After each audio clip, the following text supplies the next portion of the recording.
கௌதமன் அவர்கள் ஒவ்வொரு நாளுமே ஒவ்வொரு மூலிகையின் பயன்பாடுகளை நம்மிடையே பகிர்ந்து கொண்டு அவற்றை எப்படி முறையாக பயன்படுத்த வேண்டும் என்பதையும் சொல்லி வருகிறார்.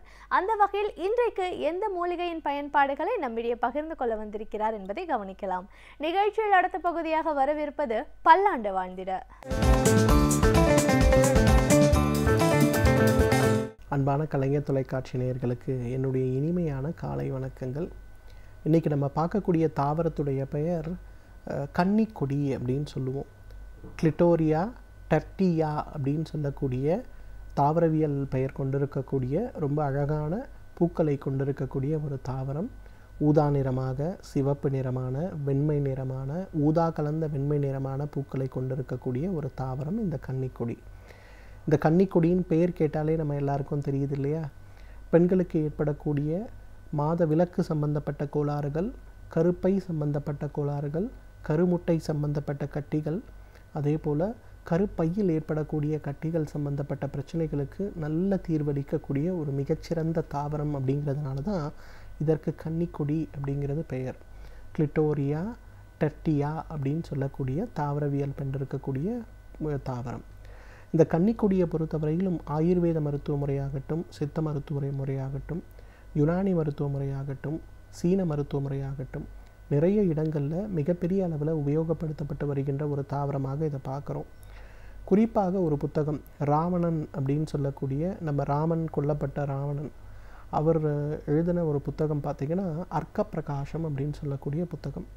இந்த புத்தகத்தில் பார்த்திங்கன்னா நிறைய பூக்களை பற்றியும் அந்த பூக்களை எவ்வாறு மருந்துக்கு பயன்படுத்த வேண்டும் அப்படிங்கிறத பற்றியும் நிறைய குறிப்புகள் இருக்கிறத பார்க்குறோம்.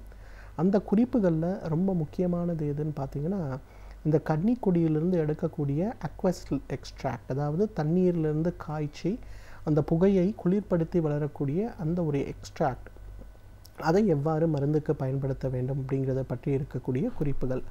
அந்த குறிப்புகளை பற்றி பார்க்கும்போது பார்த்திங்கன்னா இந்த கன்னிக்கொடியிலிருந்து அந்த பூவிலிருந்து எடுக்கக்கூடிய எக்ஸ்ட்ராக்ட்ஸ் அப்படிங்கிறது மனதில் ஏற்படக்கூடிய நோய்களை குணப்படுத்துவதற்கும், மெனோபாஸ் நேரத்தில் பெண்களுக்கு ஏற்படுகின்ற கோளாறுகளை நீக்குவதற்கும் கொடுக்கப்படுகின்ற மிகச்சிறந்த மருந்து அப்படிங்கிற குறிப்புகளை பார்க்க முடிகிறது. மெனோபாஸ் நேரம் அப்படிங்கிறது பெண்களுடைய வாழ்க்கையில் ரொம்ப குரூஷியலான ஒரு டைம்னு சொல்ல முடியும்.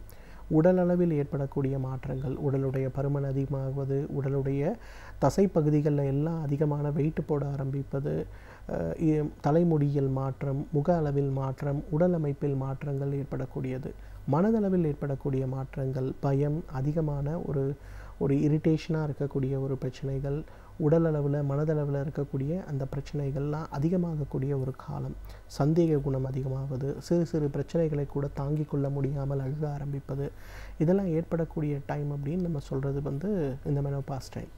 அப்படின்னு பார்க்கும்போது அர்க்க பிரகாசத்தில் ராவணன் எழுதியிருக்கிறத பார்க்கும்போது இந்த காலத்தில் இருக்கக்கூடிய அளவிலேயே அந்த காலத்திலும் மெனோபாஸ் சம்பந்தப்பட்ட பிரச்சனைகள் மிக அதிகமாக இருந்திருக்கிறது அப்படிங்கிறத நம்ம உணர முடிகிறது.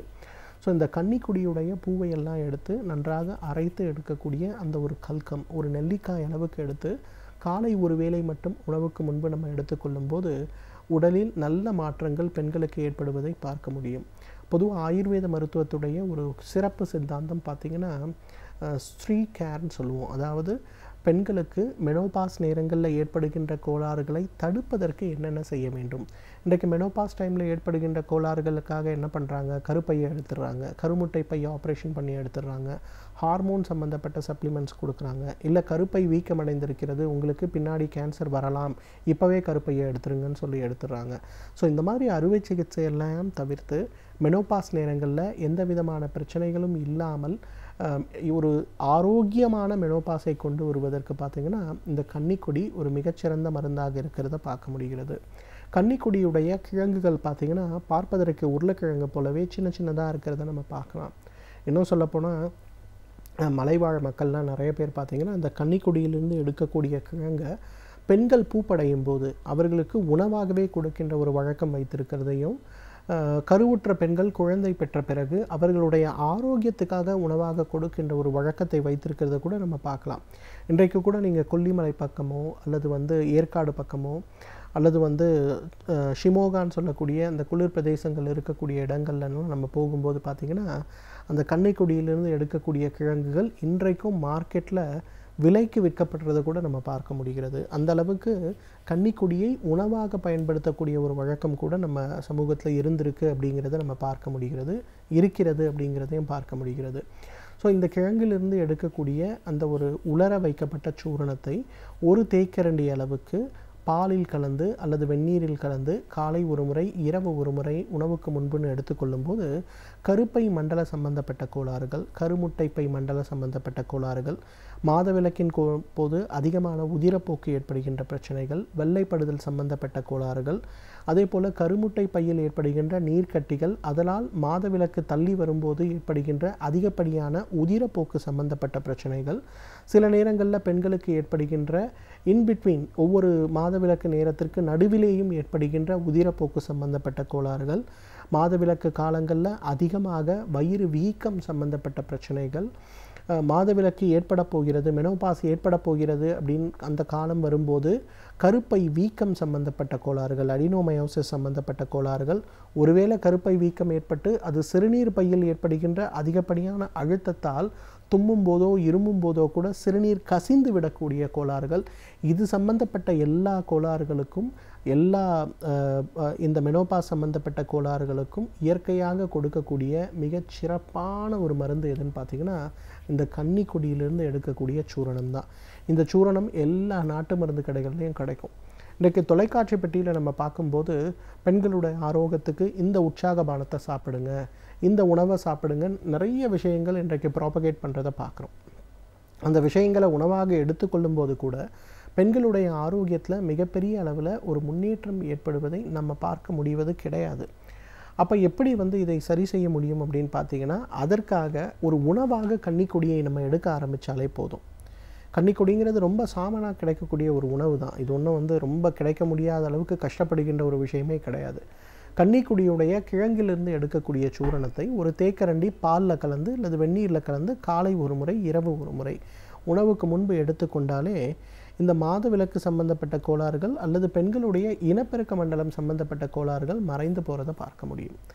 எனவே நேயர்களே, கன்னிக்கொடியை ஒரு மருந்தாக அல்ல, பெண்கள் அனைவரும் ஒரு உணவாக பயன்படுத்துகின்ற ஒரு வழக்கத்தை வைத்து கொண்டாலே நம்மாலும் பல்லாண்டு காலம் ஆரோக்கியமாக வாழ்ந்திட முடியும்.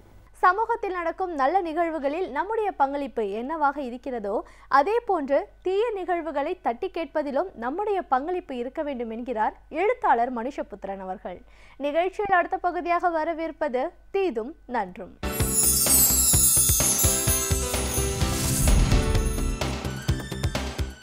வணக்கம் நண்பர்களே, இன்னுமொரு இனிய காலை பொழுதில் தீதும் நன்றும் நிகழ்ச்சியில் உங்களை சந்திப்பதில் மிக்க மகிழ்ச்சி அடைகிறேன்.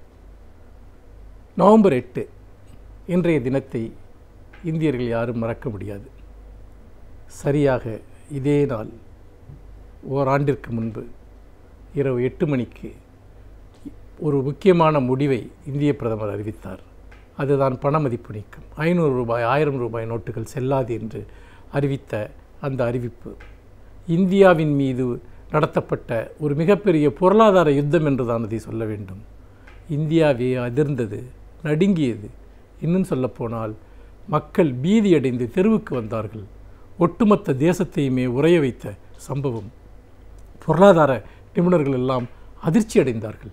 இது என்ன நடவடிக்கை, இதனுடைய விளைவுகள் கோரமாக இருக்கப் போகிறதே என்று உடனடியாக எச்சரித்தார்கள். எதிர்க்கட்சிகள் அதிர்ந்தன. எந்த ஒரு விதமான விவாதமும் இல்லாமல் எப்படி இப்படி ஒரு விஷயத்தை நிறைவேற்ற முடியும், எப்படி இப்படி ஒரு அவசரநிலை பிரகடனம் போன்ற ஒன்றை எப்படி நிறைவேற்ற முடியும் என்று அதிர்ச்சியில் உறைந்தார்கள். நாடெங்கும் கண்டன குரல்கள் எழுந்தன.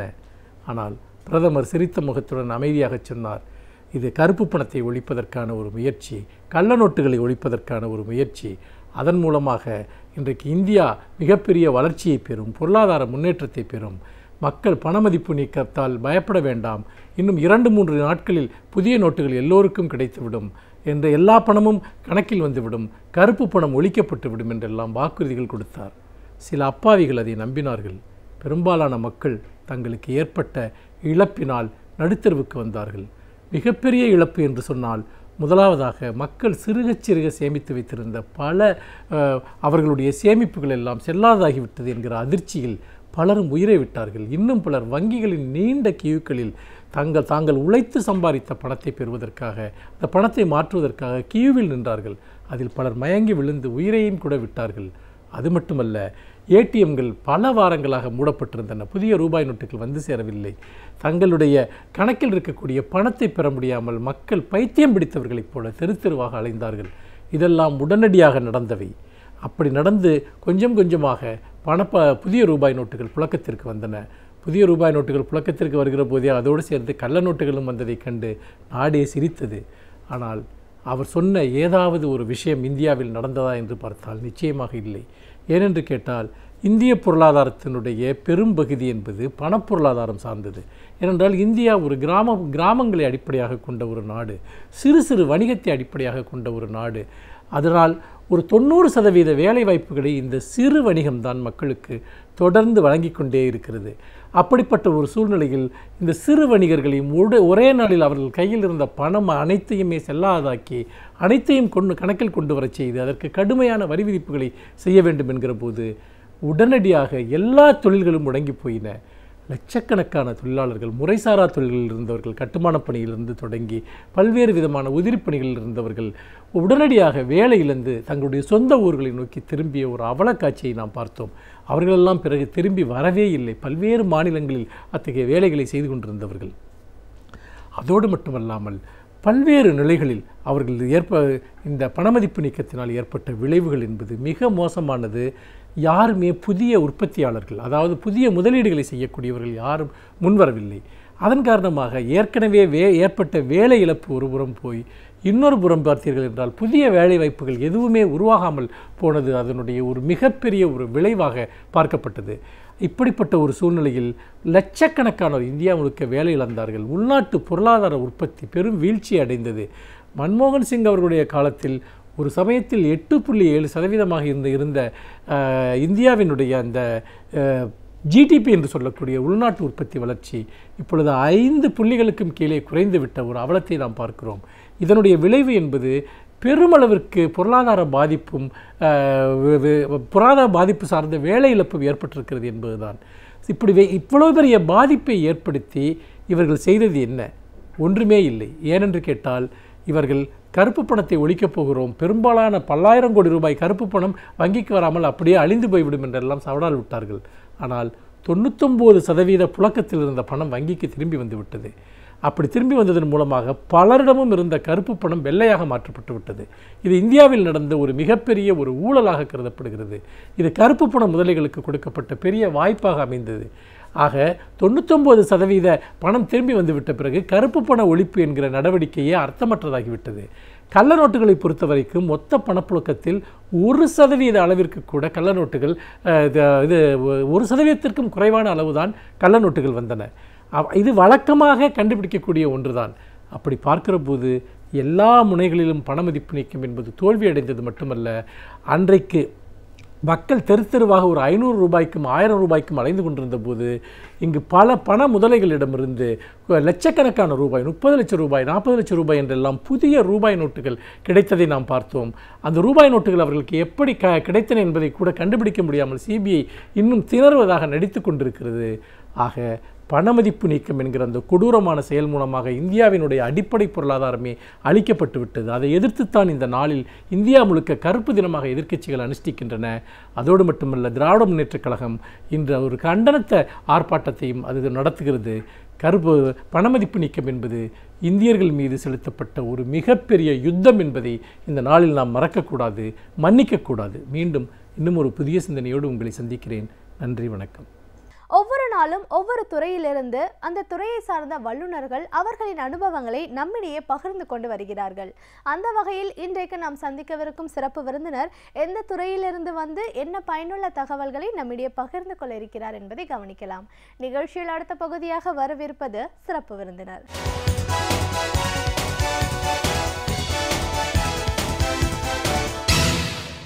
வணக்கம் நேயர்களே, விடியலே வா நிகழ்ச்சியின் சிறப்பு விருந்தினருக்கான நேரம் இது. இன்றைய சிறப்பு விருந்தினர் CITO தொழிற்சங்கத்தின் அகில இந்திய செயற்குழு உறுப்பினர் திரு டி நரேந்திரன். ஒரு அகில இந்திய செயற்குழு உறுப்பினர் அப்படிங்கிற முறையில் இன்றைக்கு இருக்கிற அரசியல் சூழல் எப்படி இருக்கு, மத்திய அரசோட கொள்கை முடிவுகளால் தொழிற்சங்கங்கள், தொழிலாளர்கள் எந்த அளவுக்கு பாதிக்கப்பட்டிருக்காங்க, இப்போ நடக்க போகிற இந்த போராட்டங்கள், இது எதை மையமாக வச்சு இப்படி ஒரு பெரிய போராட்டம் நடக்க போகுது இப்படின்னு பல விஷயங்களை, கருத்துக்களை நம்ம அவர்கிட்ட கேட்டு தெரிஞ்சுக்கலாம். வணக்கம் சார். வணக்கம். சிஐடியு தொழிற்சங்கத்தின் அகில இந்திய செயற்குழு உறுப்பினர் அப்படிங்கிற முறையில் எங்கள் நிகழ்ச்சிக்கு உங்களை முதல்ல வரவேற்கிறோம் சார்.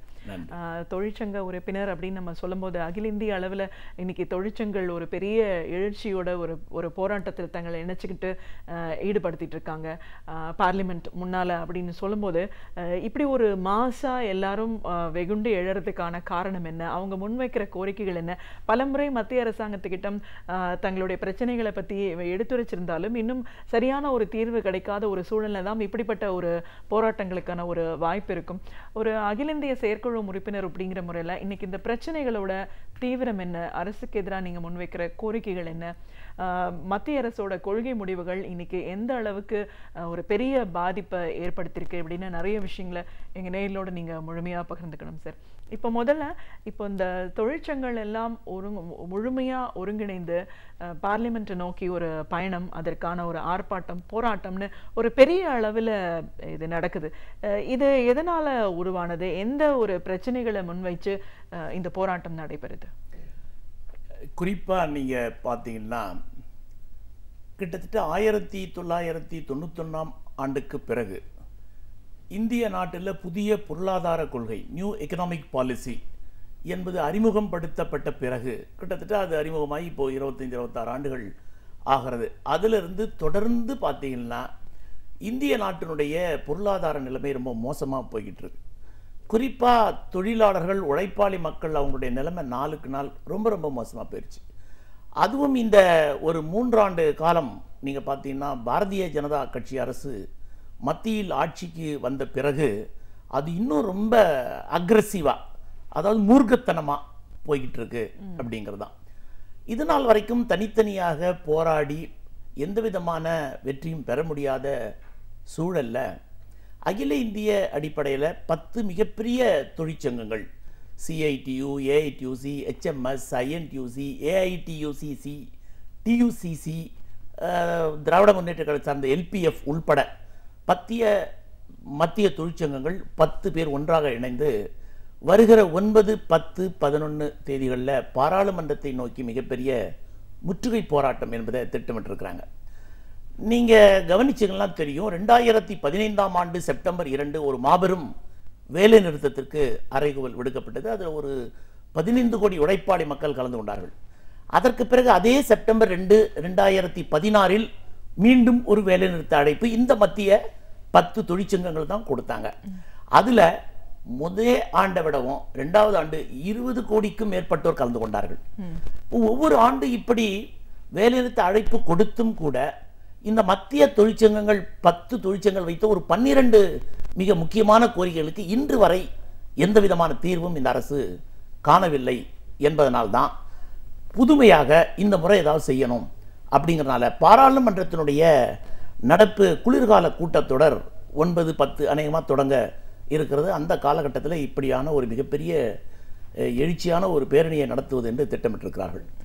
இதில் ஒவ்வொரு நாளும் 9ஆம் தேதி ஒரு 5 லட்சம் பேர், 10ஆம் தேதி 5 லட்சம் பேர், 12ஆம் தேதி ஒரு 5 லட்சம் பேர், மொத்தம் 15 லட்சம் பேர் இந்த மிகப்பெரிய தர்ணா, அதாவது ஒரு எழுச்சியான ஒரு மாபெரும் கண்டன ஆர்ப்பாட்டத்தில் கலந்து கொள்வார்கள். ஏற்கனவே தமிழகம் முழுவதும் இருந்து, இந்தியா முழுவதும் இருந்து ஏராளமான தொழிலாளர்கள் டெல்லியை நோக்கி பயணப்பட்டு கொண்டிருக்கிறார்கள் என்பதுதான்.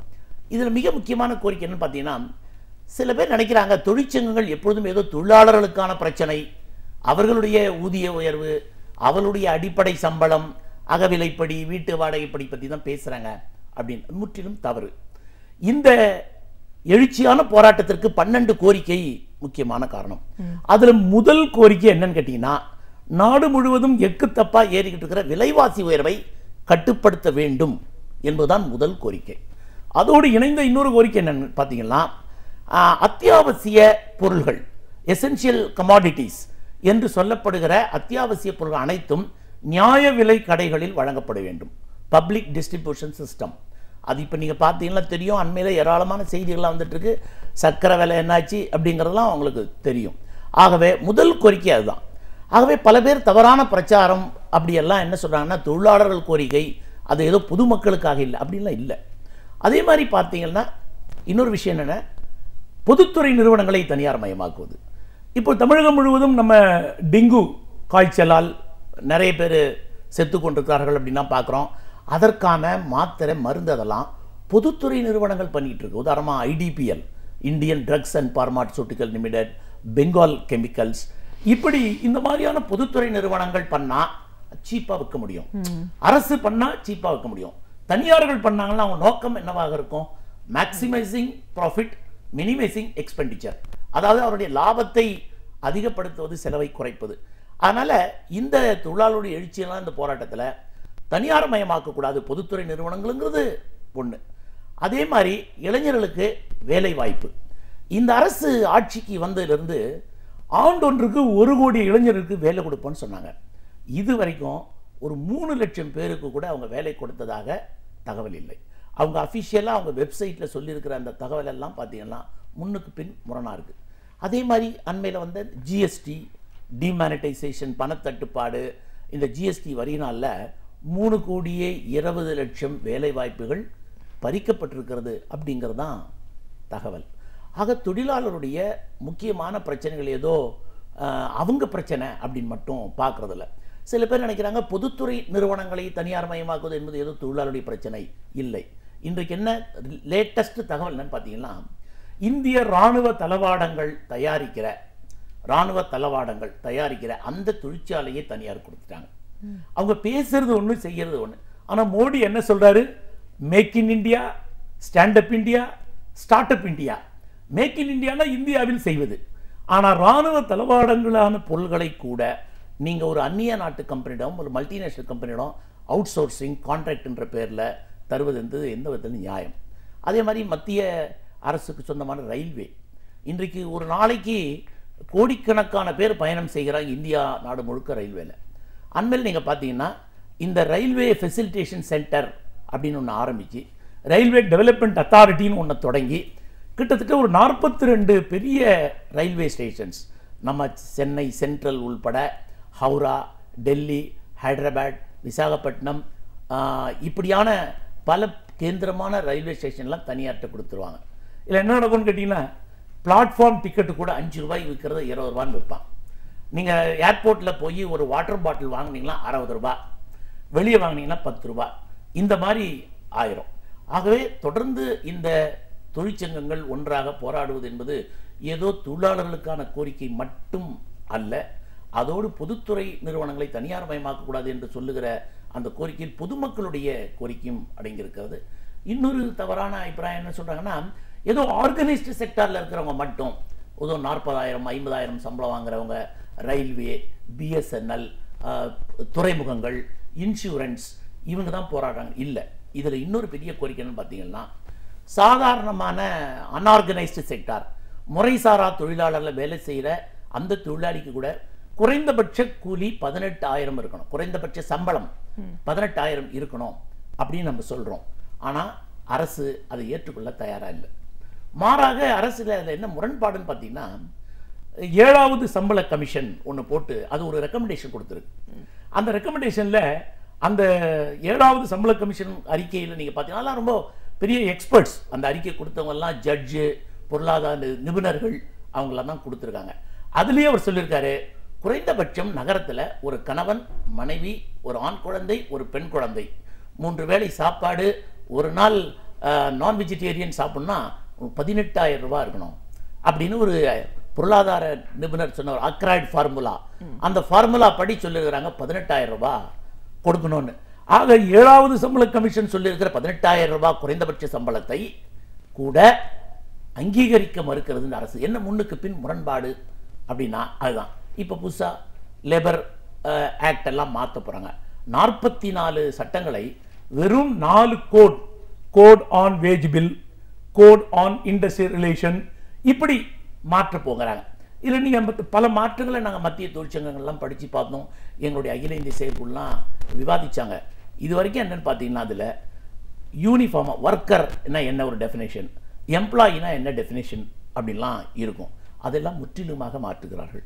அப்படி மாற்ற வேண்டிய அவசியம் என்ன, நோக்கம் என்ன அப்படின்னா, இவர்கள் ஆட்சிக்கு வருவதற்கு இவர்களுக்கு தான் யார் உதவி செய்தார்களோ அவர்களுக்கு மீண்டும் இவர்கள் உபகாரம் செய்கிறாங்க. அதான் அது என்ன சொல்லுவாங்கன்னா கைமாறாக இந்த சட்டங்களை மாற்றுகிறார்கள்.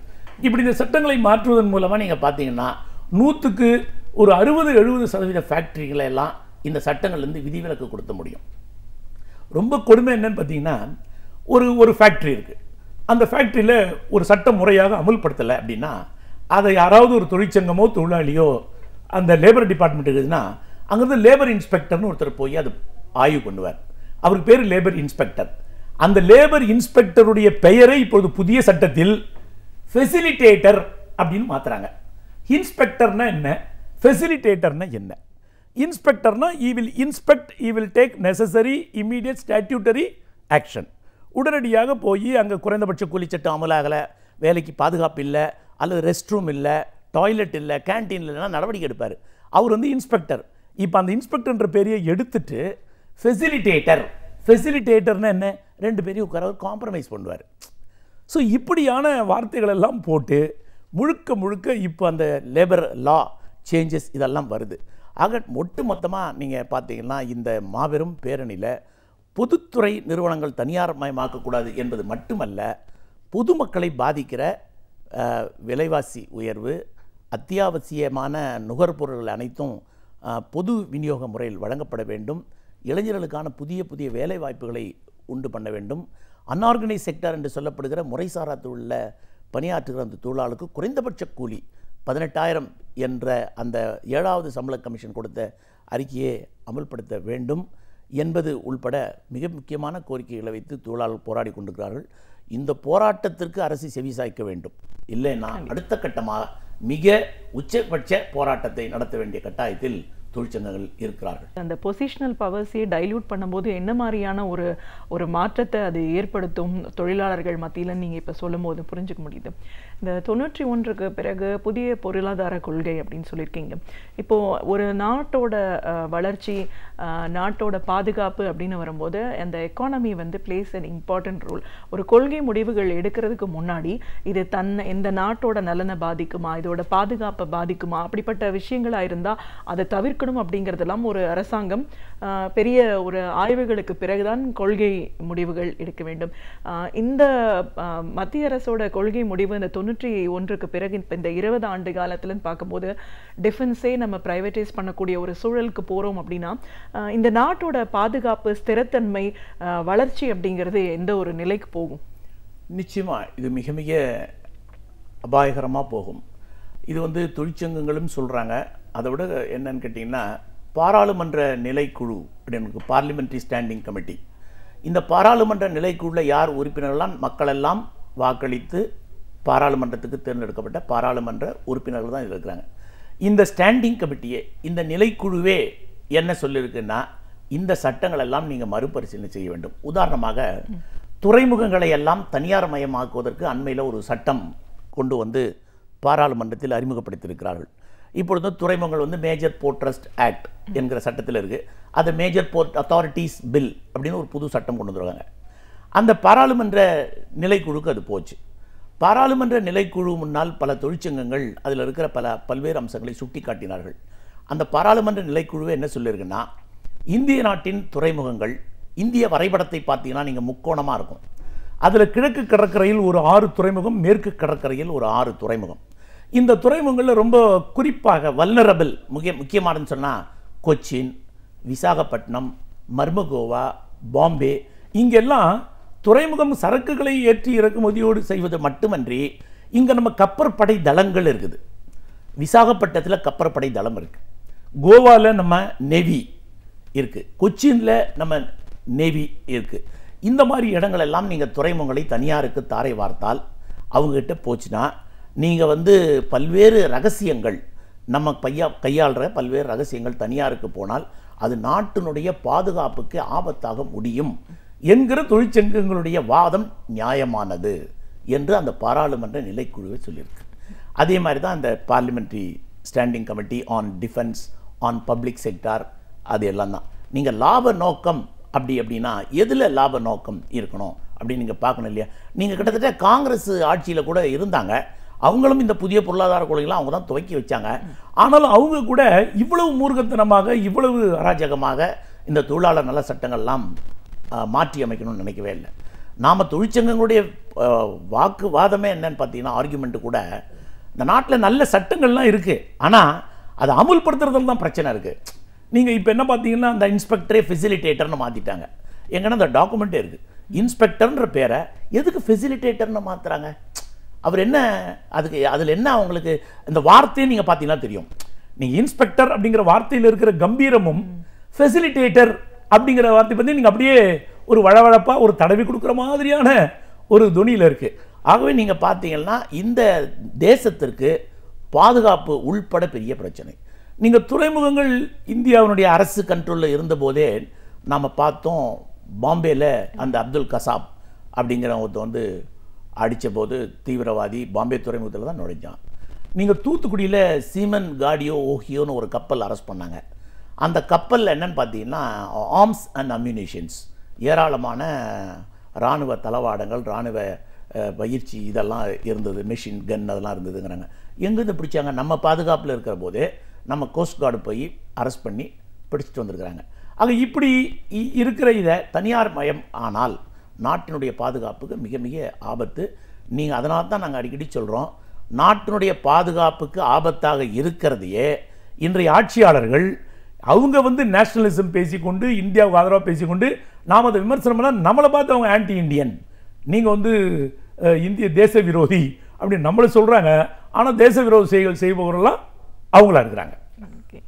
ஒரு முறையும் இந்த முக்கியமான கொள்கை முடிவுகள் எடுக்கும்போது சரியான ஒரு தலைமை அதில் இருக்கணும் அப்படிங்கிறதுக்கு ஒரு எடுத்துக்காட்டாக நிறைய சம்பவங்கள் பார்த்துருக்கோம். அதன் விளைவாக தான் இன்னைக்கு ஒரு பெரிய உச்சபட்ச போராட்டம் நம்ம போயிருக்கோம். அப்படின்னும் போது சமீபத்திய இந்த 3 ஆண்டு கால மத்திய அரசு பிஜேபி ஆட்சியை பொறுத்த வரைக்கும் நம்ம லிஸ்ட் அவுட் பண்ணுற அளவுக்கு டிமானிட்டைசேஷன், பண மதிப்பிழப்பு ஒரு முக்கியமான ஒரு பங்களிப்பு, அதன் மூலமாக பெரிய மாற்றம் வரும் அப்படின்லாம் சொல்லியிருக்காங்க. இந்த 3 ஆண்டுகளை பொறுத்த வரைக்கும் தமிழகத்தை பொறுத்த வரைக்கும் வளர்ச்சி அப்படிங்கிறது எவ்வளோ தூரம் போயிருக்கு? நீங்கள் தமிழக அரசியலை அநேகமாக நீங்கள் பார்த்தீங்கன்னா அவங்க எல்லாருக்கும் தெரியும். கிட்டத்தட்ட அவங்க வந்து பிஜேபியினுடைய பினாமி மாதிரி ஆயிட்டாங்க. அதே மாதிரி பிஜேபி அரசினுடைய இந்த 3 ஆண்டு காலத்தில் வரலாற்றில் சாதனைன்னு சொல்லிக்கொள்வதற்கு ஒன்றுமே இல்லை. இப்போ அவங்களுக்குள்ளவே அந்த கொள்கை முடிவுகள் பற்றியெல்லாம் நிறைய பேச தொடங்கிட்டாங்க. அவர் யஷ்வந்த் சிங்கா தொடங்கிட்டார், சத்ருகன் சின்ஹா இன்றைக்கு அறிக்கையை விட்டுருக்கிறாரு. அது வந்து 1 மேன் ஆர்மி 2 மேன் இது அப்படின்னு சொல்லி கமெண்ட்லாம் அடிச்சிருக்கிறாரு. இந்த பாரதிய ஜனதா அரசு ஆட்சிக்கு வந்ததுலேருந்து நாளுக்கு நாள் நிலைமை மோசமாக போயிட்டுருக்க ஒழிய அதிலிருந்து எந்த விதமான லாபமும் எந்த விதமான பலனும் பொதுமக்களும் அடையலை, தொழிலாளர்களும் அடையலை. ஆகவே டிமானிட்டைசேஷன் என்பது அதை வந்து கருப்பு தினமாக கடைப்பிடிப்பது அப்படின்லாம் பண்ணியிருக்காங்க. டிமானிட்டைசேஷன் நமக்கு எல்லாருக்கும் தெரிஞ்சது தான். கிட்டத்தட்ட நீங்கள் பார்த்தீங்கன்னா அவங்க சொன்னது கருப்பு பணத்தை நாம் வெளியே கொண்டு வருவோம் அதுன்னு. அந்த லட்சியம் முழுமையாக அது வெற்றி பெறல, தோல்வியில் தான் போய் முடிஞ்சது அப்படிங்கிறதான் ரகுராஜன் அவர் பேர் என்ன, ரிசர்வ் பேங்க் கவர்னர், அவர் உள்பட அவருடைய ஸ்டேட்மெண்ட் உள்பட நீங்கள் வந்து அதை வந்து உறுதிப்படுத்துது. ஏராளமான அரசு கொடுத்த ஒரு கணக்குப்படியே இந்த டிமானிட்டைசேஷன் மூலமாக ஏராளமான இளைஞர்கள், சிறு நடுத்தர தொழில்கள் நலிவடைஞ்சி போச்சு அப்படிங்கிறது தான். அதே மாதிரி இந்த ஜிஎஸ்டி வரி இன்ன வரைக்கும் நீங்கள் இன்றைக்கி கூட ஒரு கார்ட்டூன், ஒரு மிகப்பெரிய பத்திரிகையில் என்ன கார்ட்டூன் அப்படின்னீங்கன்னா, ஜிஎஸ்டியை ஒரு 4 குருடர்கள் யானையை தடவி பார்த்து அது முறம் போல் இருக்குது, தூண் போல் இருக்குது அப்படிங்கிற மாதிரியான சித்திரம் தான். இது வரைக்கும் ஜிஎஸ்டி பற்றியான எந்த ஒரு இதுவும் இல்லை. அது கூடுதலாக மக்கள் மத்தியில் வரிச்சுமையை கொண்டு வந்திருக்கிற ஒழிய அதனால் எந்த விதமான பலனும் மக்களுக்கு வந்து சேர்ந்த மாதிரி தெரியல. அதே மாதிரி நீங்கள் மாநில அரசு பார்த்தீங்கன்னா கிட்டத்தட்ட இப்போது நகரம் முழுக்க நீங்கள் இந்த வெள்ளக்காடாய் போனதிலிருந்து அரசே செயல்படுதா என்கிற மாதிரி ஒரு மிகப்பெரிய சந்தேகம், கேள்விக்குறி எப்படி தான் இருக்குது. இவர்கள் மக்களுக்கான எந்த பிரச்சனை தீர்ப்பதிலும் வெற்றி பெற்ற மாதிரி தெரியல. கண்டிப்பாக டிசம்பர் 5 ஜெயலலிதா அவங்க மறைவுக்கு பிறகு அதிமுக அரசு வந்து தங்களுடைய ஆட்சியை தக்க வைத்துக் கொள்வதற்காகவே பல விஷயங்கள் ஈடுபடுறதுனால மக்கள் பணியில் இறங்குறதுக்கான ஒரு வாய்ப்பு இல்லாமல் போயிடுச்சுன்னு தான் சொல்லலாம். இந்த வெள்ளம் பாதிப்பு அவங்கள ஒரு பணியில் ஈடுபடுத்த வச்சிருக்குன்னு சொல்லலாம். இப்போது திமுக ஆட்சி காலத்தில் மத்திய அரசோட இணக்கமான ஒரு சூழல் ஏற்படுத்திட்டோம் காங்கிரஸ் ஆட்சி காலத்தில்னு சொல்லும்போது, தமிழ்நாட்டு நலன் அப்படின்னு பார்க்கும்போது பல நல்ல திட்டங்கள், இந்த ஹைவேஸ் இதெல்லாம் வந்து நம்மளுக்கு நம்மளுக்கான ஒரு வரம்னே சொல்லலாம். மத்திய அரசோட இணக்கமா போறதுனால அந்த நாட்டை பொறுத்த வரைக்கும் என்ன மாதிரியான ஒரு சலுகைகள் நன்மைகள் கிடைச்சது அப்படின்னும் போது, இன்னைக்கும் அதிமுக அரசு வந்து மத்திய அரசோட நாங்க இணக்கமா போயிட்டு இருக்கோம், தமிழ்நாடு நலன் சார்ந்த விஷயங்கள்லாம் அப்பதான் நம்மளுக்கு சரியான முறையில கிடைக்கும் அப்படின்னு சொல்றதை பார்க்குறோம். இப்போ இது ஒப்பீடு அப்படிங்கிறது இன்னைக்கு அவசியமா இருக்கு இல்லைங்களா? அதாவது நீங்கள் தமிழ்நாட்டு அரசு மத்திய அரசோடு இணக்கமாக போய் இதுவரை என்ன சாதனையை அவர்கள் அடைந்தார்கள் அப்படின்னு எனக்கு ஒன்றும் தெரியல, அல்லது மக்களுக்கு தெரிகிற மாதிரியும் இல்லை. நீங்கள் இப்போ நாங்கள் சொன்ன மாதிரி இந்த வேலைநிறுத்த இந்த தொழிலாளர்கள்லாம் சேர்ந்து வச்சிருக்கிற இந்த போராட்ட கோரிக்கையில் பப்ளிக் டிஸ்ட்ரிபியூஷன் சிஸ்டம், இந்த பொது விநியோக முறையில் அத்தியாவசிய பொருட்களை தரணும்னு சொல்கிறோமே, இதில் மத்திய ஒதுக்கீடுலேருந்து இவர்கள் என்ன பெறுவதற்கு போராடினாங்க, இல்லை இணக்கமான சூழலில் இவர்கள் என்ன அதற்காக பெற இவர்களால் முடிந்தது அப்படின்னு ஒன்று சொல்லுவதற்கில்லை. அதே மாதிரி பெரிய அளவில் மாநில அரசுக்கு நிதி ஒதுக்கீடு உள்பட இவர்கள் யாரும் போய் பேசின மாதிரின்னு தெரியல. ஒரு காலத்தில் வந்து பிளானிங் கமிஷன் அப்படின்னு இருந்தது. அந்த பிளானிங் கமிஷனில் போய் மாநில முதலமைச்சர்கள் அல்லது மாநில நிதி அமைச்சர்கள் போய் எங்களது மாநிலத்திற்கு இவ்வளவு நிதி ஒதுக்கீடு வேண்டும் என்று கேட்டு பெறுவார்கள். இப்போ அதெல்லாம் கூட இல்லை. நித்தி ஆயோக் அப்படின்னு அதெல்லாம் பேர் மாற்றி ஏதோ முதலமைச்சருக்கு மற்றும் ஆலோசனை சொல்லுகிற ஒரு குழுவாக அதை சுருக்கி அதன் மூலமாக இப்பொழுது வந்து இதை பண்ணிட்டாங்க. கிட்டத்தட்ட பிஜேபி ஆட்சிக்கு வந்த பிறகு எல்லா மாநிலங்களின் ஃபெடரலிசம் என்பது வந்து பொய் அப்படிங்கிற மாதிரி ஆயிடுச்சு. அதே மாதிரி தமிழக அரசு வந்து இவங்களுக்கு இருக்கிற இணக்கத்தை பயன்படுத்தி இவங்க ஒன்றும் பெற்ற மாதிரி தெரியல. இவங்க ஆட்சியை தக்க வைத்துக் கொள்வதற்கும் ஒவ்வொரு அமைச்சர்கள் மீதிருந்து ஊழலிலிருந்து பாதுகாத்துக் கொள்வதற்காக தான் இவங்க காவடி தூக்கிட்டு இருக்கிறாங்களோ ஒழிய இவங்க ஒரு முறையும் போய் மாநில சர்க்காருக்கு தேவையான விஷயங்களை பெறவே இல்லை. அது வந்து நீங்கள் ஜல்லிக்கட்டு விஷயத்திலிருந்து அந்த அனிதா நீட் தேர்வு இறந்ததிலிருந்து பல்வேறு விஷயங்களை நம்ம சொல்ல முடியும், பார்க்க முடியும். சிஐடியு தொழிற்சங்கத்தின் அகில இந்திய செயற்குழு உறுப்பினர் அப்படிங்கிற முறையில் இன்னைக்கு இருக்கிற அரசியல் சூழல் எப்படி இருக்குது, மத்திய அரசாங்கத்தோட கொள்கை முடிவுகள்னால எவ்வளோ பெரிய ஒரு பாதிப்பை நம்மளுக்கு ஏற்படுத்தியிருக்கு, பாதுகாப்பு அப்படிங்கிறதே எவ்வளோ தூரம் கேள்விக்குறியாக இருக்குது, இதெல்லாம் மையமாக வச்சு தான் இப்படிப்பட்ட ஒரு போராட்டம் ஒரு பெரிய அளவில் பார்லிமெண்ட் முன்னாடி போய் எல்லாரும் ஒரு தர்ணா ஒரு போராட்டம் அப்படிங்கிறதுல ஈடுபட வேண்டிய அவசியம் என்ன, அதன் மூலமாக நீங்கள் மத்திய அரசின் முன்னால் இங்கே வைக்கக்கூடிய கோரிக்கைகள் என்னவா இருக்குது, இணக்கமான ஒரு சூழல் அப்படின்னு சொல்லிட்டு மாநில அரசாங்கம் தமிழக மக்களுக்கு செய்துட்டு இருக்கிற துரோகம் அப்படின்னு பல விஷயங்களை கருத்துக்களை எங்களோட நீங்க முழுமையா பார்த்துட்டதுக்கு நன்றி. ரொம்ப நன்றி. பேராசிரியர் சுபவீர பாண்டியன் அவர்கள் ஒவ்வொரு நாளும் நாம் அறிந்திருக்க வேண்டிய பல அரிய தகவல்களை அழகிய தமிழில் தொகுத்து இனிமையாக வழங்கி வருகிறார். அந்த வகையில் இன்றைக்கு நமக்காக என்ன தகவல்களை கொண்டு வந்திருக்கிறார் என்பதை கவனிக்கலாம். நிகழ்ச்சியில் அடுத்த பகுதியாக வரவிருப்பது ஒன்றை சொல் நன்றே சொல்.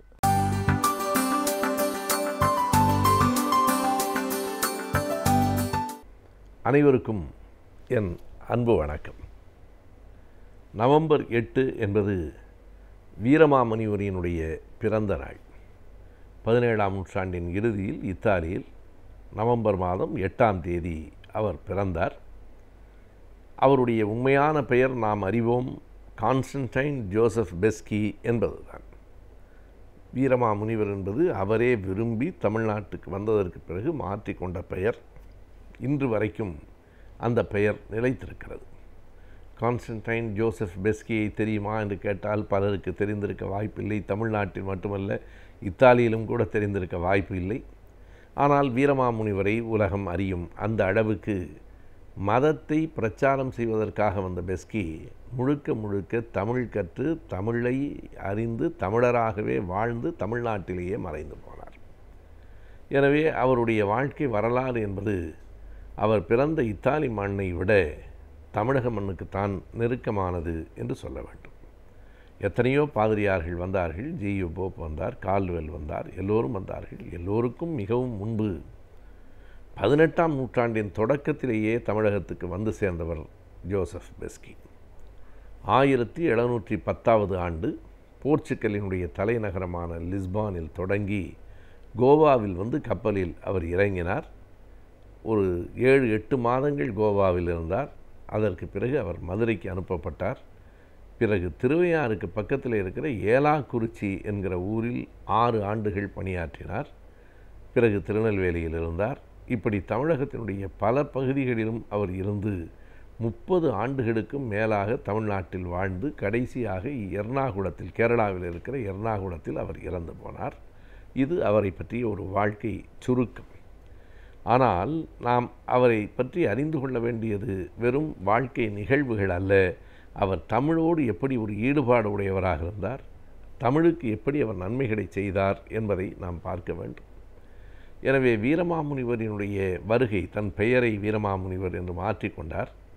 தமிழ் கற்க தொடங்கியது என்னவோ இந்த மக்களிடம் பேசுவதற்கு இவர்கள் மொழியை கற்றுக்கொண்டுதான் மதத்தை பரப்ப முடியும் என்பதற்காக.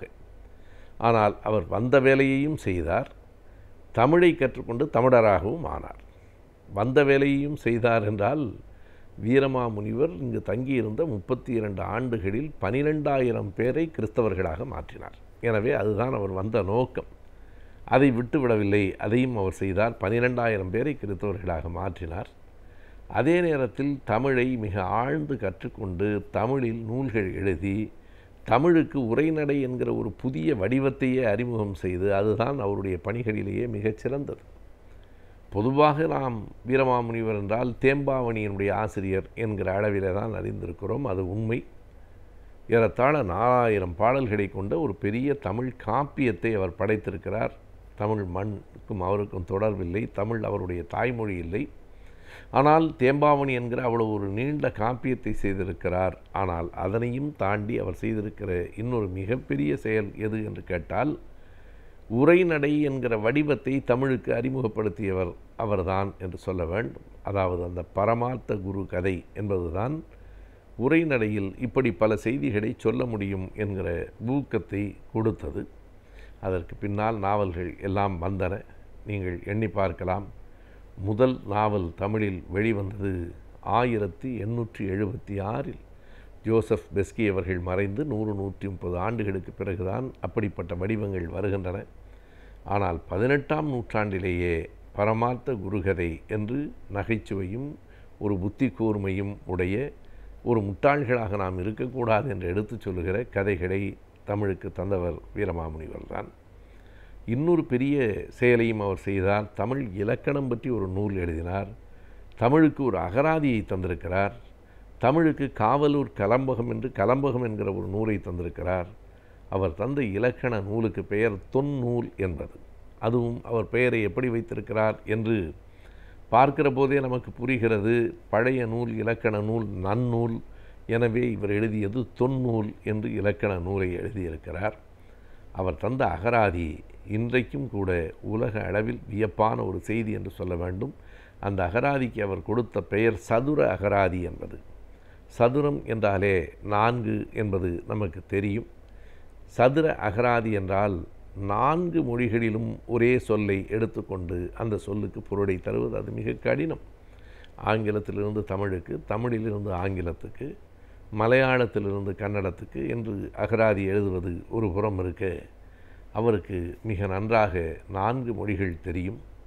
அவருடைய தாய்மொழி இத்தாலி மொழி தெரியும், ஆங்கிலம் தெரியும், டச்சு மொழி தெரியும், தமிழ் தெரியும்.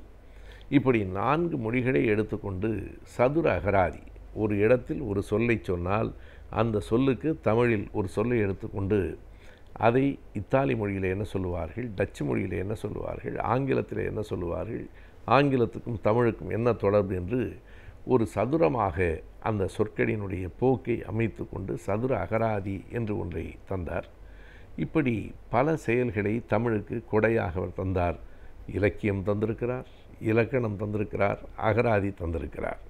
எனவே இதை காட்டிலும் ஒரு மொழிக்கு பெரிய கொடையை வேறு யாரும் வழங்கிவிட முடியாது. ஆனால் அவர் இந்த மொழிக்கோ மண்ணுக்கோ சொந்தக்காரர் இல்லை என்பதுதான் பெரிய வியப்பான செய்தி. எனினும் அவர் தன்னை எப்படி மாற்றிக்கொண்டார் என்றால், இந்த நாட்டில் இருக்கிற மதம் எப்படி இருக்கிறதோ அதற்கு இணக்கமாக இருந்தார். இந்த நாட்டில் மக்கள் எந்த மொழியை பேசுகிறார்களோ அந்த மொழியில் பேசினார். தன்னுடைய உடையை கூட மாற்றிக்கொண்டார். பாதிரியார்கள் என்றால் வெள்ளை அங்கிதான் அணிந்திருப்பார்கள். ஆனால் ஜோசப் பெஸ்கி என்ன செய்தார் என்றால், காவி உடையை கூட அந்த ஒரு ரோப் என்று சொல்லுகிற அந்த கயிறு மாதிரி கட்டி இருப்பதை காவியில் கட்டி கொண்டார். இந்து மத சடங்குகளுக்கு ஏற்றால் போல இணக்கமாக சில சடங்குகளை இவரும் அமைத்து கொண்டார். மொழியை தமிழ் மொழியிலேயே பேசினார். இப்படி நடை, உடை, பாவனை, மொழி என்று எல்லாவற்றிலும் இந்த மண்ணுக்கு ஏற்றவாறு தன்னை தகவமைத்து கொண்டு பிறகு தன்னுடைய கருத்துக்களை மக்களிடம் எடுத்து சொன்னார். இந்து சாமியார்கள் பலரோடு பல நேரங்களில் நிறைய விவாதம் செய்தவர் வீரமாமுனிவர் தான். அவர் உரையாடலில் வல்லவர் என்று சொல்லுவார்கள். யார் வந்தாலும் அவர்களை அமர்த்தி உட்கார வைத்து எடுத்தவுடனேயே அவர்களை எதிர்ப்பதில்லை. அவர்களினுடைய கருத்துக்களை கேட்டு தன்னுடைய தத்துவத்தை எடுத்து சொல்லி இப்படி ஒரு விவாதத்தை உரையாடலாக நடத்துகிற ஆற்றல் உடையவராக அவர் இருந்திருக்கிறார். எனவே இந்து மத தோற்றத்தை தந்திருக்கிறார், ஆனால் இந்து மத கருத்துக்களை எதிர்த்திருக்கிறார். தமிழில் பேசியிருக்கிறார், ஆங்கிலத்தினுடைய கருத்துக்களையும் கொண்டு வந்து சேர்த்திருக்கிறார். இப்படி ஒரு விந்தையான மனிதராக எந்த மண்ணுக்கு வந்தாரோ அந்த மண்ணுக்கு முழுமையாக தன்னை உடையவராக மாற்றி கொண்டவராக, அந்த மண்ணிலும் தான் வந்த வேலையை மறந்து விடாமல் தன்னுடைய கருத்துக்களை, தன்னுடைய மதத்தை பரப்பியவராக அவர் இருந்திருக்கிறார். தமிழில் ஒரு பெரிய காப்பியம் எழுதியிருக்கிறார் என்பது உண்மைதான். ஆனால் தமிழில் அவர் எழுதியிருக்கிற காப்பியம் அவர் சார்ந்த அந்த மதத்தின் கருத்துக்களை சொல்லுகிற காப்பியம்தான். எனவே மதம் சார்ந்தும் தன் பணி சார்ந்தும் வேலை செய்த அவர் இந்த மண் சார்ந்தும் வாழ்ந்து காட்டி இந்த மண்ணின் மக்களோடு இணக்கமாக இருந்து தான் செய்ய நினைத்ததை செய்து சாதித்து காட்டியிருக்கிறார் என்பதுதான் வீரமாமுனிவரை பற்றி குறிப்பிடுகிற போது மிக முதன்மையான செய்தியாக இருக்கிறது. அறிவியலின் வளர்ச்சி தொழில்நுட்பத்தின் முன்னேற்றத்தை வைத்துதான் ஒரு நாட்டின் பொருளாதாரம் அமைகிறது. அந்த வகையில் அறிவியலின் முன்னேற்றத்தை பற்றியும் தொழில்நுட்பத்தின் வளர்ச்சியை பற்றியும் இந்த பகுதியின் மூலமாக சில தகவல்களை நாம் தெரிந்து கொள்ளலாம். நிகழ்ச்சியில் அடுத்த பகுதியாக வரவிருப்பது ஆலோசனை நேரத்தில் அறிவியல் மற்றும் தொழில்நுட்பம்.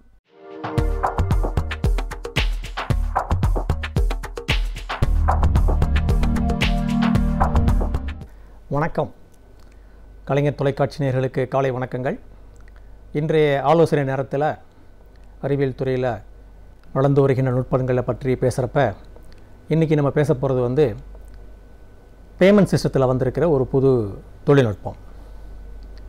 அதாவது யூனிஃபைடு பேமெண்ட் இன்டர்ஃபேஸ், யூபிஐன்னு. நம்ம வங்கிகளிலும் சரி அல்லது மற்ற துறைகளிலும் சரி பண பரிமாற்றம் அப்படின்னு பார்த்திங்கன்னா பல வகையில் அது வளர்ந்துருக்கு.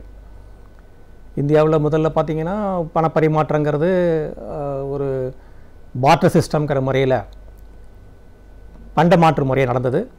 அதுக்கப்புறம் பணம் வந்தது. பண பரிமாற்றத்துலேருந்து செக் வந்தது. செக்கிலேருந்து எலக்ட்ரானிக் துறை நுழைய ஆரம்பித்தோன்னே அதை நேஷனல் எலக்ட்ரானிக் ஃபண்ட் ட்ரான்ஸ்ஃபர் அப்படின்னு வந்தது. அது கொஞ்சம் வேகம் கம்மியாக இருக்குங்கிறனால சில வசதிகளோடு அதே எலக்ட்ரானிக் ஃபண்ட் ட்ரான்ஸ்ஃபர் ஆர்டிஜிஎஸ்ன்னு சொல்லி இன்னும் கொஞ்சம் வளர்ச்சி அடைந்தது. அதாவது ரியல் டைம் கிராஸ் செட்டில்மெண்ட்னு. அதுக்கப்புறம் இந்த ஆர்டிஜிஎஸும் என்இஎஃப்டியும், அதாவது நேஷ்னல் எலக்ட்ரானிக் ஃபண்ட் ட்ரான்ஸ்ஃபரும் ரியல் டைம் கிராஸ் செட்டில்மெண்ட் ரெண்டுமே ஒரு வங்கிகள் பணிபுரிகின்ற நேரத்தில் மட்டும்தான் புரியும். குறிப்பாக ரிசர்வ் பேங்கு உடைய பணியாற்றத்து நேரத்தில் மட்டும்தான் இது பணிபுரிய முடியும், இதனுடைய பயனை பெற முடியும். விடுமுறை நாட்களில் இது வாய்ப்பு இல்லை. அதே மாதிரி காலையிலேருந்து சாயந்தரம் வரைக்கும் ஒரு குறிப்பிட்ட நேரத்துக்குள்ளே தான் இதை அனுப்ப முடியும். 24/7 அப்படிங்கிற அந்த முறைப்படி செய்ய முடியாது.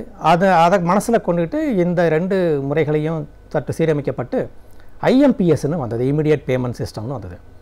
ஸோ இந்த வங்கித்துறையில் பண பரிமாற்றம் கேஷ்லேருந்து செக் ஆகி, செக்கிலேருந்து என்இஎஃப்டி ஆகி, என்இஎஃப்டிலேருந்து ஆர்டிஜிஎஸ் ஆகி, ஆர்டிஜிஎஸ்லேருந்து ஐஎம்பிஎஸ் ஆகி இப்போ அது யூனிஃபைடு பேமெண்ட் சிஸ்டம் அப்படிங்கிற ஒரு அடுத்த வளர்ச்சி நிலையை அடைஞ்சிருக்கு. யூனிஃபைடு பேமெண்ட்ஸ் இன்டர்ஃபேஸ் அப்படின்னா என்னன்னு கேட்டிங்கன்னா, வங்கிகளுக்கிடையே ஒரு வங்கியிலிருந்து இன்னொரு வங்கிக்கு பண பரிமாற்றம் செய்கிறதா இருந்தால் மொபைல் ஃபோன் மூலம் பண்ணுறது, வேறு எந்த விதமான உபகரணங்களும் தேவையில்லை. வழக்கமாக மற்ற வகையான ஒரு பேமெண்ட்டில் பார்த்திங்கன்னா, உங்களுக்கு ஒரு கடையில் போய் ஒரு பொருள் வாங்க போகிறீங்க அப்படின்னா அங்கே பாயிண்ட் ஆஃப் சேல்னு ஒரு சின்ன ஒரு இன்ஸ்ட்ருமெண்ட் வச்சுருப்பாங்க. அப்புறம் நீங்கள் உங்களுடைய டெபிட் கார்டோ கிரெடிட் கார்டோ கொடுக்கணும். இதெல்லாம் இங்கே தேவையில்லை. இந்த யூனிஃபைடு பேமெண்ட் இன்டர்ஃபேஸ் அப்படிங்கிறது national payment corporation of India, NPCI அப்படிங்கிற அரசாங்க நிறுவனத்தினுடைய முயற்சியினால் ஏற்பட்டது. பணமில்லா பரிமாற்றம் அப்படிங்கிற ஒரு இலக்கை நோக்கி செஞ்சிட்ருக்காங்க. எல்லா வகையான பரிமாற்றங்களையும் பரிவர்த்தனைகளையும் வங்கியுடைய மூலம் செய்யணும், கேஷ் மூலம் செய்கிறத தடுக்கணும் அப்படிங்கிற அந்த பணமில்லா பரிமாற்றங்கிற இலக்கை நோக்கி செய்யக்கூடிய ஒரு முயற்சியினுடைய ஒரு படி தான் இந்த யூனிஃபைடு பேமெண்ட் இன்டர்ஃபேஸ் அப்படிங்கிறது. இந்த யூனிஃபைட் பேமெண்ட் இன்டர்ஃபேஸில் என்ன ஒரு அணுகலம் அப்படின்னு கேட்டிங்கன்னா, ஏற்கனவே சொன்ன மாதிரி இந்த மற்ற உள்ள இது இல்லாமல் 24/7, அதாவது 24 மணி நேரமும் 7 நாட்களும் வருடம் முழுவதும் பணம் பரிமாற்றம் செய்யலாம். வங்கி திறந்துருக்கணும் அப்படிங்கிறலாம் கணக்கு கிடையாது. இதனால் எந்நேரமும் பரிமாற்றம் செய்யக்கூடிய ஒரு வசதி இருக்குது, விரைவில் பண்ணக்கூடிய வசதி இருக்குது. இந்த பணமாற்றத்தினுடைய பண மதிப்புக்கு ஒரு குறியீடு கிடையாது, அளவீடு கிடையாது, எவ்வளோ வேணாலும் பண்ண முடியும். இந்த யூனிஃபைடு பேமெண்ட் இன்டர்ஃபேஸ் அப்படிங்கிற இந்த முறையை கொண்டு வந்தோடனே எல்லா வங்கிகளும் சேருவோன்னு எதிர்பார்த்தோம். கிட்டத்தட்ட இப்பொழுது 21 வங்கிகள் அதில் இணைஞ்சிருக்காங்க. இந்தியாவில் இருக்கிற 21 வங்கிகள் உடனடியாக இதில் உறுப்பினர் ஆகிட்டாங்க. ஸோ அவங்களுடைய வங்கி சேவைகள் எல்லாம் நம்ம இதில் செய்ய முடியும். மற்ற வங்கிகளும் கூடிய விரைவில் இணைய போகிறாங்க. இந்த சிஸ்டத்தை எந்த அப்ளிகேஷனில் பண்ணுறாங்க அப்படின்னு பார்த்தீங்கன்னா, இப்போதைக்கு ஆண்ட்ராய்டு அப்ளிகேஷனில் பண்ணுறாங்க.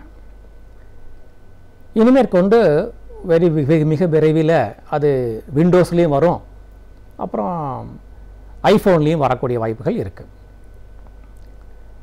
இந்த மாற்றத்தின் காரணமாக 21 வங்கிகளுக்கு தொடர்புடைய எல்லா வணிக நிறுவனங்களோடும் நம்முடைய இந்த டிரான்சாக்ஷனை பண்ண முடியும்.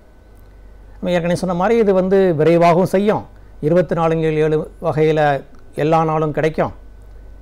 அப்புறம் மற்ற பரிமாற்றத்தில் என்னன்னு கேட்டிங்கன்னா, இப்போ இந்த ஐஎம்பிஎஸில் என்னென்னா, உங்களுக்கு வங்கியினுடைய கணக்கு என்ன நீங்கள் கொடுக்கணும், அப்புறம் அந்த பேங்குடைய ஐஎஃப்எஸ்சி கோடு கொடுக்கணும், கிரெடிட் கார்டாக இருந்தால் அந்த கிரெடிட் கார்டு நம்பரை தரணும்.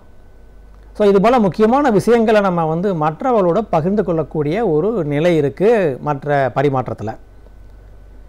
இப்போ இருக்க பரிமாற்றத்தில் அது ஐஎம்பிஎஸ்ஸாக இருக்கட்டும், டெபிட் கார்டு கிரெடிட் ட்ரான்ஸ்ஃபர் ஆகட்டும், அல்லது பிஓஎஸ்ன்னு சொல்லக்கூடிய பாயிண்ட் ஆஃப் சேலாக இருக்கட்டும், நம்ம என்ன செய்வோம், ஒரு பொருள் வாங்கினோன்னே நம்முடைய கிரெடிட் கார்டையோ டெபிட் கார்டையோ அந்த கடைக்காரர் கொடுப்போம். அந்த கடைக்காரர் அந்த பாயிண்ட் ஆஃப் சேல் மிஷினில் தேய்ப்பாங்க. அந்த ஸ்வைப் பண்ணதுக்கப்புறம் நம்ம பின் நம்பரை, அந்த 4 இலக்க பின் நம்பரை நம்ம போடணும். ஸோ இதிலேருந்து என்ன ஆகும், உடனே நம்முடைய கணக்கிலிருந்து பணம் எடுக்கப்பட்டுரும். அந்த கடைக்காரருக்கு நம்ம வங்கி எந்த வங்கியில் கணக்கு வச்சுருக்கோம், எந்த வங்கியிலேருந்து பணம் வருது அப்படிங்கிறதெல்லாம் தெரியும். ஆனால் இந்த யூனிஃபைடு பேமெண்ட் இன்டர்ஃபேஸில் அந்த விஷயங்கள் இல்லை. ஒரு கடையில் போய் பொருள் வாங்குகிறோம் அப்படின்னா அந்த கடைக்காரர் நமக்கு ஒரு கோரிக்கை வைப்பார், அதாவது ரெக்வஸ்ட் அனுப்புவார். அது நம்ம மொபைல் ஃபோனுக்கு, ஸ்மார்ட் ஃபோனுக்கு வரும். ஸ்மார்ட் ஃபோனுக்கு அந்த ரெக்வஸ்ட் வந்த உடனே நம்ம அந்த ரெக்வஸ்ட்டை ஏற்றுக்கிட்டு நம்முடைய எம்பின் அந்த 4 நம்பர் இலக்க எண்ணை அடிக்கணும். உடனடியாக நம்ம கணக்கிலிருந்து பணம் அந்த கடைக்காரருக்கு போயிடும். ஸோ அந்த கடைக்காரருக்கு நம்முடைய வங்கி கணக்கு எண் பற்றி தெரியாது, எந்த வங்கியில் கணக்கு வச்சுருக்கோங்கிறதும் தெரியாது. நம்முடைய மொபைல் ஃபோன் நம்பர் மட்டும்தான் அவருக்கு தெரியும். நமக்கு உடனே அனுப்புவார் அந்த கோரிக்கை, இந்த பொருள் வாங்கியிருக்கீங்க, இவ்வளோ ரூபா கொடுங்க அப்படிங்கிற ஒரு ரெக்வஸ்ட் நமக்கு வரும். அந்த ரெக்வஸ்ட் வந்த உடனே நம்ம அக்செப்ட் பண்ணி எம்பின் நம்பர் கொடுத்தோடனே ஆதரைஸ் பண்ணுறோம் அப்படின்னு அர்த்தோடனே என்ன ஆகிடும்னா இந்த பணம் பரிமாற்றம் ஆகிடும். அதனால் இது முக்கியமான தகவல்களை, வங்கியினுடைய கணக்கு என்ன, கார்டு என்ன, இதெல்லாம் கொடுக்க வேண்டிய அவசியம் இல்லாதனால இது ஒரு பாதுகாப்பாக கருதப்படுது. இந்த பண பரிமாற்றம் இருப்பதன் காரணமாக ஆக்சுவலாக இருக்க வேண்டியது ஒன்றே ஒன்று தான், நமக்கு ஒரு மொபைல் ஃபோன், அதுவும் ஸ்மார்ட் ஃபோன் இருந்தால் போகிறோம். இந்த எளிதான ஒரு முயற்சியின் காரணமாக இந்த ஆன்லைன் வர்த்தகம் இன்னும் அதிகமாக பெருகக்கூடிய வாய்ப்புகள் இருக்குது. சரி, இப்போ நம்ம என்ன பண்ணுவோம், இப்போ இந்த இன்டர்ஃபேஸை, யூனிஃபைடு பேமெண்ட் இன்டர்ஃபேஸை நம்முடைய மொபைல் ஃபோனில் கொண்டு வரணும்னா என்ன செய்யணும்னா, ரொம்ப எளிதான முறை தான். இந்த அப்ளிகேஷனை யூனிஃபைடு பேமெண்ட் இன்டர்ஃபேஸுங்கிறத என்சிபிஐடைய அப்ளிகேஷனை நம்ம நம்முடைய சிஸ்டத்தில், நம்முடைய மொபைல் ஃபோனில் டவுன்லோட் பண்ணணும். ஸோ பதிவிறக்கம் செய்த உடனே லாகின் செட் பண்ணணும். லாகின் செட் பண்ணதுக்கப்புறம் நம்முடைய அதுக்கு வர்ச்சுவல் அட்ரஸை நம்ம உருவாக்கணும். வர்ச்சுவல் அட்ரஸ்னால் ஒரு நிலைநிகர் முகவரின்னு சொல்லுவாங்க. அதாவது நம்முடைய ஃபோன் நம்பர் தெரியாது, நம்முடைய கணக்கு நம்பர் அவங்களுக்கு தெரியாது. என்ன செய்ய போகிறோம், நம்ம வந்து நம்முடைய பணம் எந்த கணக்குக்கு நமக்கு வரணுங்கிறதுக்கு தெரிஞ்சுக்கிறதுக்காக naga@ICICI பேங்க், naga@Indian பேங்க் அப்படின்னு ஒரு எப்படி இமெயில் அட்ரஸ் கொடுக்குறோமோ அதே மாதிரி இந்த முகவரி மட்டும் கிரியேட் பண்ணோம். ஸோ அந்த வர்ச்சுவல் அட்ரஸை நம்ம உருவாக்கிடணும். அப்புறம் வங்கியினுடைய கணக்கு நம்பரை மட்டும், இந்த கணக்கு நம்பர் அந்த யூபிஐ மட்டும்தான் இருக்கும். அந்த யூனிஃபைடு பேமெண்ட் சிஸ்டம் இன்டர்ஃபேஸ் கொடுக்கக்கூடிய இந்த NCPIT மட்டும்தான் இருக்கும். ஸோ அங்கே மட்டும்தான் கொடுக்க போகிறோம். அதுக்கப்புறம் அந்த எம்பின் அந்த 4 இலக்க எண்ணை நம்ம தேர்ந்தெடுக்கணும். ஸோ ஒரு அப்ளிகேஷனை டவுன்லோட் பண்ணுறோம், லாகின் செட் பண்ணுறோம், நம்முடைய கணக்கை கொடுக்குறோம், ஒரு வர்ச்சுவல் அட்ரஸை நம்மளே உருவாக்கிக்கிறோம். அதுக்கப்புறம் எம்பின் நம்பரையும் உருவாக்குனதுக்கப்புறம் நம்ம இனிமேற்கு வந்து எங்கே வேணாலும் யாரெல்லாம் இந்த இதில் இணைஞ்சிருக்காங்களோ அவங்களுடைய எஸ்டாப்ளிஷ்மெண்ட்லேருந்து நம்ம வந்து பொருளை வாங்க முடியும், பண பரிமாற்றம் எளிதாக முடியும்.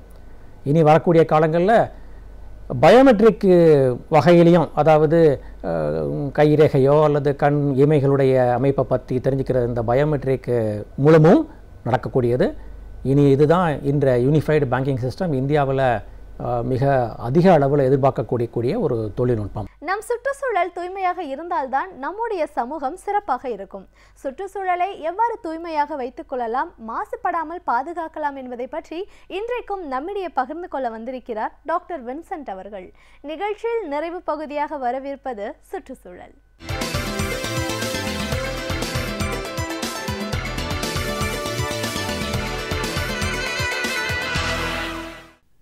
இயற்கையில் இருக்கக்கூடிய விலங்குகள் அதனுடைய உறவுகள், இந்த ரிலேஷன்ஷிப் என்று சொல்வார்களே, அந்த உறவுகளினுடைய தன்மையை கொண்டு நம்ம சற்று அலசி பார்க்கிற பொழுது பல உண்மைகள் நமக்கு தெரிகிறது.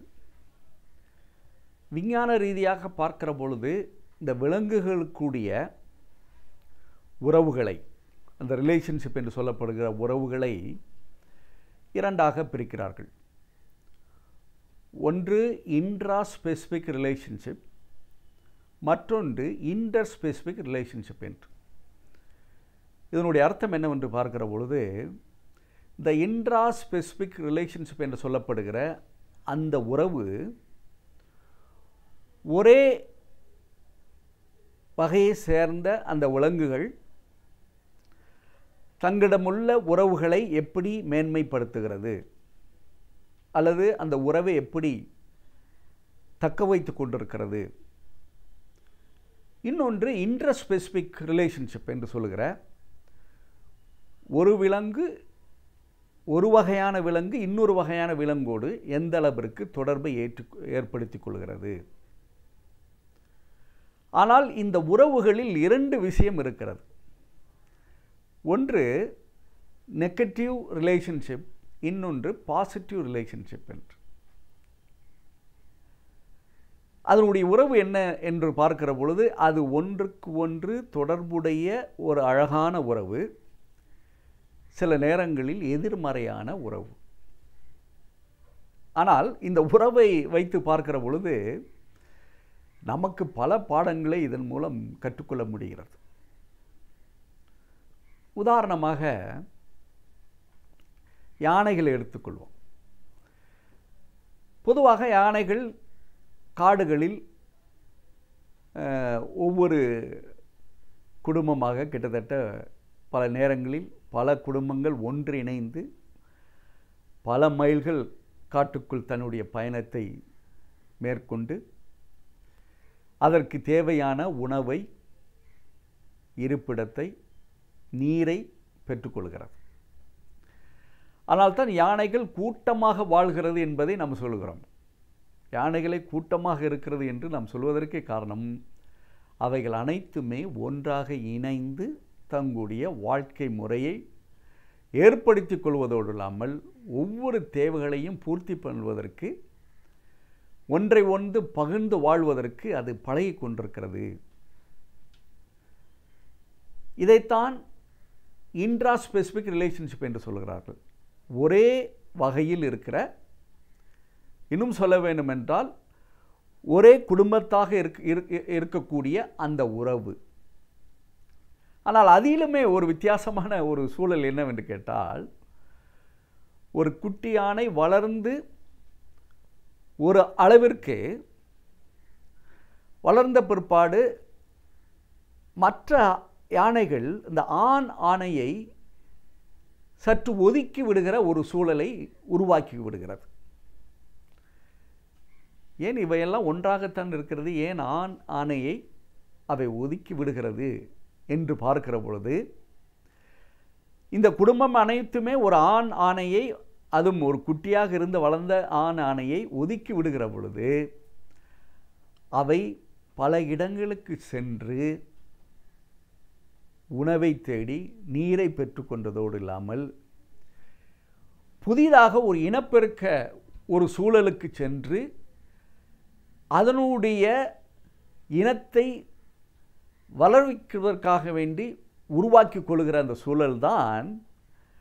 ஆனால் அது யான் ஆணையே வேண்டாம் என்று தள்ளிவிடுவதில்லை. ஆனால் அதனுடைய இனத்தை உற்பத்தியை அதிகரிக்க வேண்டும் என்பதற்காக அது இயற்கையாகவே த இன்ஸ்டிங்க்ட் என்று சொல்வார்களே, அது போன்று உருவான ஒரு விஷயம்தான் த இன்ட்ராஸ்பெசிபிக் ரிலேஷன்ஷிப்பில் சொல்லப்படுகிற அல்லது கண்டு வைத்திருக்கிற ஒரு விஷயம். இன்னொரு உதாரணம், தேனீகளை எடுத்துக்கொள்வோம். தேனீகள் எப்பொழுதுமே நம்முடைய பார்வைக்கு ஒரே இதாகத்தான் தெரியும். பல ஆயிரம் தேனீக்கள் கூடு கட்டி அது வாழ்கிற அந்த முறையே நமக்கு அனைவருக்குமே தெரியும். ஆனால் அவை இந்த இன்ட்ராஸ்பெசிபிக் உறவுக்கு ஒரு முக்கியமான ஒரு உதாரணமாக இருக்கிறது. அதில் ராணி தீ இருக்கிறது, ஆண் தேனி இருக்கிறது, இன்னும் சொல்ல வேண்டும் என்றால் சோல்ஜர் என்று சொல்கிறார்களே, சேவை செய்யக்கூடிய. இவையெல்லாம் ஒன்று இணைந்து எந்த அளவிற்கு வாழ்கிறது என்பதை அதிசயமாக நாம் பார்க்க முடியுது என்றால், அவர்கள் பணியை இனிதாக செய்கிறார்கள். அதிலும் இந்த சோல்ஜர் என்று சொல்கிறார்களே, அந்த தேனீக்கள் எந்த அளவிற்கு தங்களுடைய கம்யூனிகேஷன், அதுவும் உறவை எந்த அளவிற்கு வைத்துக் கொள்கிறது என்றால், தேனீக்கள் நடனமாடி அதனுடைய மொழியை பகிர்ந்து கொள்கிறது என்று சொல்கிறார்கள். எந்த அளவிற்கு அது தன்னுடைய நடனத்தை அமைத்திருக்கிறதோ அதற்கு ஒவ்வொரு பொருள் என்பதை புரிந்து கொண்டு, எங்கே தண்ணீர் கிடைக்கிறது, எங்கே உணவு இருக்கிறது, எங்கே மகரந்தம் இருக்கிறது, எங்கே மலர்கள் இருக்கிறது, இவற்றையெல்லாம் போய் சென்று அங்கே இருக்கிற மற்ற தேனீக்களுக்கும் உணவை தருவதோடு இல்லாமல் தேன்களை உருவாக்கி நமக்கு கொடுக்கின்ற ஒரு பணியை செய்து கொண்டிருக்கிறது என்பது இந்த இன்ட்ராஸ்பெசிபிக் உறவில் ஒரு முக்கியமானதாக இன்று வரை கூட கருதப்பட்டு கொண்டிருக்கிறது. அதுபோன்றுதான் இன்டர்ஸ்பெசிபிக் ரிலேஷன்ஷிப் என்று சொல்கிறார். இன்டர்ஸ்பெசிபிக் ரிலேஷன்ஷிப் என்று சொல்வது என்னவென்று கேட்டால், இரண்டு வேறு இனத்தினுடைய விலங்குகள் எந்த அளவிற்கு ஒன்றை ஒன்று தொடர்புடைய இருக்கிறது. அதில் முக்கியமாக த ஹெர்மிட் கிராப், சி அனிமோன் என்று இரண்டு வகை உதாரணம் இன்று கூட உலகத்தில் ஒரு பெரிய உதாரணம். அதாவது ஒரு சில அனிமல் தன் ஒரு இடத்திலிருந்து இன்னொரு இடத்திற்கு இடப்பெயர்ச்சி செய்ய முடியாது. அதனால் என்ன செய்யும், இன்னொரு அனிமலோடு ஒட்டி கொண்டு அந்த அனிமல் எங்கெங்கே செல்கிறதோ அதன் மூலம் இடப்பெயர்ச்சி செய்து கொள்வதோடு இல்லாமல் தன்னுக்கு வேண்கிற உணவை பெற்றுக்கொள்கிறது. அதுபோன்றுதான் த ஹெர்மிட் கிராப் என்று சொல்லப்படுகிறது எந்த அளவிற்கு ஒரு நன்மையை இதன் மூலம் பெறுகிறது என்றால், இந்த சி அனிமோன் இருப்பதனால் எந்த ஒரு தீங்கும் இந்த ஹெர்மிட் கிராப்புக்கு வராமல் இருப்பதாக பார்த்து கொள்கிறது. இதுதான் இந்த கூடி வாழ்ந்தால் கோடி நன்மை என்று சொல்வார்களே, அது இதற்கு உதாரணம். ஏனென்றால் ஒன்றை ஒன்று சார்ந்து இருக்கிற பொழுது ஒரு பெரிய நன்மை ஏற்படுகிறது. ஆனால் இந்த இதிலே எதிர்மறையான ஒரு உறவும் இருக்கிறது. இந்த பேரசைட் அப்படின்னு சொல்வார்கள், பேரசைட்டிக் லைஃப் என்று சொல்வார்கள். இன்னொரு உயிர் சார்ந்து இருக்கிற பொழுது, இன்னும் சொல்ல வேண்டுமென்றால் ஒரு விலங்கு இன்னொரு விலங்கை சார்ந்து இருக்கிற பொழுது அதில் ஏதாவது ஒரு விலங்குக்கு தீமை ஏற்படுகிறது. இதுதான் எதிர்மறையான உறவு. ஆனால் தான் சில நேரங்களில் இந்த பாரசைட் என்று சொல்லப்படுகிற நுண்ணுயிர்கள், தொட்டு நுண்ணுயிர்கள், அதன் மூலம் பல நேரங்களில் சில விலங்குகளுக்கு பெரிய ஆபத்தை தரக்கூடியதாக இருக்கிறது. ஆனால் இன்னொரு உறவு எப்படி என்று கேட்டால், இந்த இன்டர் ஸ்பெசிஃபிக் ரிலேஷன்ஷிப்பில் ஒன்றை சார்ந்திருக்கும். ஏதாவது ஒன்றுக்கு பயன் இருக்கும், இன்னொன்றுக்கு பயன் இருக்காது, அதே நேரத்தில் தீங்கு இருக்காது. இது போன்றுதான் இந்த விலங்குகளினுடைய உறவு உன்னதமாக அமைந்திருக்கிறது, ஆனால் வெளிப்படையாக இருக்கிறது. இதை வைத்து பார்க்கிற பொழுது இயற்கையில் இருக்கிற ஒவ்வொரு விலங்குமே ஒன்றை ஒன்று சார்ந்து இருக்கிறது என்பதை உணர்கிற பொழுது அதனுடைய முக்கியமான விஷயம் என்னவென்றால் ஒன்றை ஒன்று மதித்து வாழக்கூடிய அளவிற்கு அதனுடைய உறவு இருக்கிறது என்பதுதான் இதன் மூலம் தெரிகிறது. அதனால் இயற்கையில் வாழுகிற இத்தகைய விலங்குகளிலிருந்து நாம் வாழ்க்கை முறையவே கற்றுக்கொள்ளக்கூடிய அளவிற்கு நிறைய பாடங்களை நாம் எடுத்துக்கொள்ள இருக்கிறோம்.